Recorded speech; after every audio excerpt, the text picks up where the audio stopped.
নমস্কাৰ বন্ধুসকল মানুহৰ বয়স যেতিয়া 40ৰ পাৰ হয় 40ৰ পাৰ হোৱাৰ পাছৰ পৰা বেছিভাগ মানুহেই কিছুমান স্বাস্থ্য সমস্যাত সঘনাই আক্ৰান্ত হোৱা দেখা যায় আৰু এনে স্বাস্থ্য সমস্যাসমূহ হৈছে কঁকালৰ বিষ পিঠিৰ বিষ বিভিন্ন ধৰণৰ জইণ্ট পেইন গৰুহাৰ বিষ আৰু কিছুমান মানুহে নাৰ্ভৰ বিভিন্ন ধৰণৰ সমস্যাত ভোগা দেখা যায় আচলতে মানুহৰ বয়স যেতিয়া 40ৰ পাৰ হয় 40ৰ পাৰ হোৱাৰ পাছৰ পৰা মানুহৰ শৰীৰত ঘটা কিছুমান শৰীৰ প্ৰক্ৰিয়াৰ আচলতে পৰিৱৰ্তন ঘটে আৰু শৰীৰ প্ৰক্ৰিয়াৰ এনে পৰিৱৰ্তন ঘটাৰ ফলতেই মানুহৰ শৰীৰত কিছুমান পুষ্টিদ্ৰব্য শোষণত বিলম্ব ঘটে বা বাধাৰ সৃষ্টি হয় যাৰ বাবে আচলতে কিছুমান পুষ্টিদ্ৰব্য আমাৰ শৰীৰত ঘাটি দেখা দিয়ে আৰু ইয়াৰ ফলতেই এনে ধৰণৰ বিভিন্ন ধৰণৰ বিষবোৰ আৰম্ভ হয় বিশেষকৈ মানুহৰ বয়স যেতিয়া 40ৰ পাৰ হয় 40ৰ পাৰ হোৱাৰ পাছৰ পৰা মানুহৰ শৰীৰত কেলছিয়ামৰ শোষণ প্ৰক্ৰিয়াটো কিছু বিলম্ব ঘটে যাৰ বাবে মানুহৰ শৰীৰৰ হাড়বোৰ দুৰ্বল হ'বলৈ ধৰে কিয়নো আমি সকলোৱে জানো যে হাড়ৰ বাবে প্ৰয়োজনীয় মূল উপাদানবিধ হৈছে আচলতে কেলছিয়াম কিন্তু 40 বছৰ পাৰ হোৱাৰ পাছৰ পৰা যদিহে আমাৰ শৰীৰত কেলছিয়াম শোষণ প্ৰক্ৰিয়াটো বিলম্ব ঘটে বা বাধাৰ সৃষ্টি হয় তেতিয়া নিশ্চয়কৈ আমাৰ শৰীৰত কেলছিয়ামৰ ঘাটি দেখা দিয়ে অৱশ্যে কেলছিয়ামৰ লগতে ফসফৰাছ সালফাৰ এনে ধৰণৰ কিছুমান উপাদানৰো আচলতে ঘাটি দেখা দিয়ে যাৰ বাবে মানুহৰ শৰীৰৰ হাড়বোৰ দুৰ্বল হৈ পৰে আৰু শৰীৰৰ হাড়বোৰ দুৰ্বল হোৱাৰ লগে লগে নাৰ্ভবোৰো আচলতে দুৰ্বল হৈ পৰে যাৰ বাবে মানুহৰ হাড়বোৰ দুৰ্বল হোৱাৰ লগতে নাৰ্ভৰো দুৰ্বল হয় আৰু শৰীৰত নাৰ্ভৰ কিছুমান সমস্যাও দেখা দিয়ে গতিকে মানুহে এনে ধৰণৰ স্বাস্থ্য সমস্যাৰ পৰা ৰক্ষা পোৱাৰ উদ্দেশ্যে মানুহে চিকিৎসা গ্ৰহণ কৰে কিন্তু দেখা যায় এনে ধৰণৰ স্বাস্থ্য সমস্যাসমূহৰ বাবে যিবোৰ স্বাস্থ্য সেৱা গ্ৰহণ কৰা হয় বা চিকিৎসা গ্ৰহণ কৰা হয় তেনে ধৰণৰ চিকিৎসাৰ জৰিয়তে আচলতে এই স্বাস্থ্য সমস্যাসমূহৰ পৰা সম্পূৰ্ণৰূপে মুক্তি পোৱা দেখা নাযায় সেইবাবে আচলতে মানুহে যেতিয়া 40 বছৰৰ পাৰ হয় তাৰ পাছৰে পৰা মানুহৰ শৰীৰত যাতে এই কেলছিয়াম লগতে অন্যান্য কিছুমান পুষ্টি উপাদান বা বিভিন্ন ধৰণৰ ভিটামিন যাতে শৰীৰত ঘাটিয়ে নহয় তাৰ প্ৰতি মানুহ সচেতন হ'ব লাগে গতিকে মানুহে যদি এই স্বাস্থ্য সমস্যাসমূহৰ পৰা হাত সাৰি থাকিব লগা হয় আচলতে মানুহে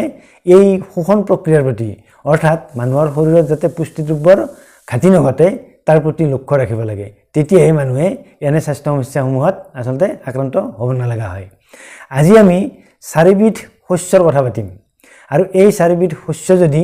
আমি এক বিশেষ পদ্ধতিৰে কিছুদিনৰ বাবে সেৱন কৰোঁ তেনেহ'লে নিশ্চিতভাৱে আমাৰ শৰীৰত কোনো ধৰণৰ পুষ্টিদ্ৰব্যই আচলতে ঘাটি নহয়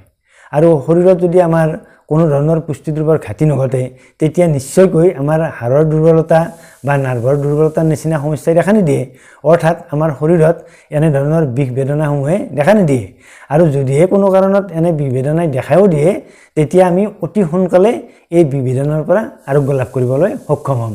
যদিহে আমি এই চাৰিবিধ বীজ নিয়মিতভাৱে কিছুদিনৰ বাবে সেৱন কৰোঁ গতিকে বন্ধুসকল আজিৰ ভিডিঅ'টি নিশ্চয়কৈ অতি গুৰুত্বপূৰ্ণ ভিডিঅ' হ'ব বুলি আমি আশা কৰিছোঁ গতিকে ভিডিঅ'টি চাই যদি আপোনালোকে উপকৃত হ'ব বুলি ভাবে তেনেহ'লে ভিডিঅ'টিত লাইক এটা কৰিব লগতে ভিডিঅ'টি শ্বেয়াৰ কৰিব বুলিও আশা কৰিলোঁ গতিকে এতিয়া আহকচোন আমি কি চাৰিবিধ বীজ আমি কি পদ্ধতিৰে সেৱন কৰিলে আমি এই বিষ বেদনাৰ পৰা আমি সম্পূৰ্ণৰূপে আৰোগ্য লাভ কৰিব পাৰোঁ বা এই বিষ বেদনাবোৰ আমি প্ৰতিৰোধ কৰি চলিব পাৰোঁ সেই বিষয়ে আমি কথা পাতোঁ আহক এই চাৰিবিধ শস্য হৈছে এক নম্বৰতে শস্যবিধ হৈছে ফ্লেক্সিড বা তিচিগুটি 2 নম্বৰ শস্যবিধ হৈছে চিছেম সিড বা বগা তিল 3 নম্বৰ শস্যবিধ হৈছে সানফ্লাৱাৰ সিড বা বেলি ফুলৰ গুটি 4 নম্বৰ শস্যবিধ হৈছে পামকিন সিড বা ৰঙালাওৰ গুটি আচলতে এই চাৰিওবিধ শস্যতে ভৰপূৰ মাত্ৰাত কেলছিয়াম ফসফৰাছ পটাছিয়াম মেগনেছিয়াম আদি পুষ্টি উপাদান পোৱা যায় গতিকে আমি যদি এই চাৰিওবিধ সিড এক নিৰ্দিষ্ট মাত্ৰাৰ লৈ আমি বেলেগ বেলেগকৈ এখন কেৰাহীত যদি ভাজি লোৱাৰ পাছত আমি গোটেইখিনি একেলগে যদি আমি এটা মিক্সাৰ গ্ৰাইণ্ডাৰত গুড়ি কৰি লওঁ আৰু সেই গুড়িটো যদি আমি দৈনিক এচামুচকৈ আমি সেৱন কৰোঁ তেনেহ'লে এই চাৰিওবিধ শস্যত থকা পুষ্টি উপাদানসমূহে আমাৰ শৰীৰত সৃষ্টি হোৱা এই বিষ বেদনা অতি সহজে দূৰ কৰিব পাৰে বা আমাৰ শৰীৰত এই বিষ বেদনাবোৰৰ সৃষ্টি নকৰাকৈ ৰাখিব পাৰে আচলতে এই চাৰিওবিধ শস্যই আমি একেলগ কৰি আমি গুড়ি কৰি ল'ব লাগে বেলেগ বেলেগকৈ ভাজি লোৱাৰ পাছত গুড়ি কৰি এটা পাউডাৰ বনাই ল'ব লাগে আৰু সেই পাউডাৰবিধ দৈনিক এচামুচকৈ আমি গাখীৰৰ লগত মিহলি কৰিও খাব পাৰোঁ অথবা আমি ভাতৰ লগতো খাব পাৰোঁ বা আমি কুহুমীয়া গৰম পানীৰ লগত মিহলি কৰিও দৈনিক এচামুচকৈ খাব পাৰোঁ আৰু এনেকৈ যদি আমি 7 দিন খাওঁ তেনেহ'লে আমাৰ শৰীৰত যদি কোনো পুষ্টিদ্ৰব্যৰ ঘাটিও হয় বিশেষকৈ কেলছিয়ামৰ বা ফছফৰাছৰ তেনেহ'লে এই ঘাটি অতি সহজে পূৰণ হয় আৰু আমাৰ শৰীৰত কেলছিয়ামৰ ঘাটি বা ফছফৰাছৰ ঘাটি পূৰণ হোৱাৰ পাছতেই আমাৰ শৰীৰত দেখা দিয়া হাড়ৰ বিভিন্ন ধৰণৰ সমস্যা অতি সহজে ভাল হৈ যায় ঠিক তেনেদৰে আমাৰ শৰীৰত দেখা দিয়া নাৰ্ভৰ সমস্যা বা নাৰ্ভৰ দুৰ্বলতাও অতি সহজে ভাল হৈ যায় সেইবাবে আমাৰ শৰীৰত দেখা দিয়া বিভেদনা দূৰ কৰিবলৈ হ'লে বা বিভেদনা প্ৰতিৰোধ কৰিবলৈ হ'লে আমি এই 4বিধ বীজ এক পদ্ধতিৰে আমি উল্লেখ কৰা পদ্ধতিৰে পাউডাৰ বনাই লৈ আমি কিছুদিনৰ বাবে সেৱন কৰিব লাগে তেতিয়া আমি অতি সহজে এনে বিভেদনাৰ পৰা আমি ৰক্ষা পাব পাৰোঁ বা আমি এই বিভেদনাবোৰক প্ৰতিৰোধ কৰিব পাৰোঁ বন্ধুসকল আপোনালোকে যদিহে হাড়ৰ বিভিন্ন ধৰণৰ সমস্যাত বা নাৰ্ভৰ বিভিন্ন ধৰণৰ সমস্যাত আক্ৰান্ত হৈ আছে তেনেহ'লে আজি আমি উল্লেখ কৰা এই 4বিধ শস্যৰ এই পাউডাৰবিধ বনাই আপোনালোকে 7 দিনৰ বাবে ব্যৱহাৰ কৰি চাওক আৰু 7 দিনৰ বাবে ব্যৱহাৰ কৰি চাই